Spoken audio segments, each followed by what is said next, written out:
తెలుగు తెరపైకి దూసుకురానున్న మరో మలయాళ కుట్టి మంజిమా మోహన్. ఆమె నాగ చైతన్యతో కలిసి సాహసం శ్వాసగా సాగిపోలో నటించింది. ఇప్పటికే తమిళంలో పెద్ద ఎత్తున అవకాశాల్ని అందుకుంటున్న ఆమె తెలుగులోనూ పాగా వేయాలని చూస్తోంది. సాహసం శ్వాసగా సాగిపో హిట్ అయితే ఆమె కోరిక ఫలించడం అసాధ్యమేమీ కాదు. కాకపోతే తెలుగు ప్రేక్షకుల అభిరుచుల్ని కాస్త విశాల దృక్పథంతో అర్థం చేసుకోవాలి. తమిళం, మలయాళం సినిమాల్లో లాగే కనిపిస్తానని కూర్చుంటే తెలుగు ప్రేక్షకులు ఒప్పుకోరు. ఇక్కడ కాసిన్ని అందచందాలు ఆరబోయాలి. అయితే మంజిమా మాత్రం తాను ఎక్స్పోజింగ్ కి ఆమడ దూరం తెలుసా అంటూ గారాలు పోతోంది. అయినా తొలి అడుగుల్లో అందరూ ఇలాగే అంటారు. 1-2 సినిమాలు చేశాక వాళ్లే అల్లుకుపోతారు. అయితే మంజిమా మాత్రం తెలుగులో మెగా హీరోలపై కన్నేసినట్టు స్పష్టంగా అర్థమవుతోంది.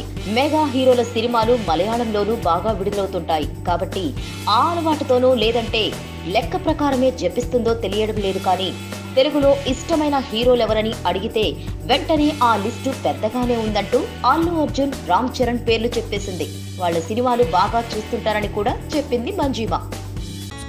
Please subscribe. Hi, it's me Purna. Please subscribe.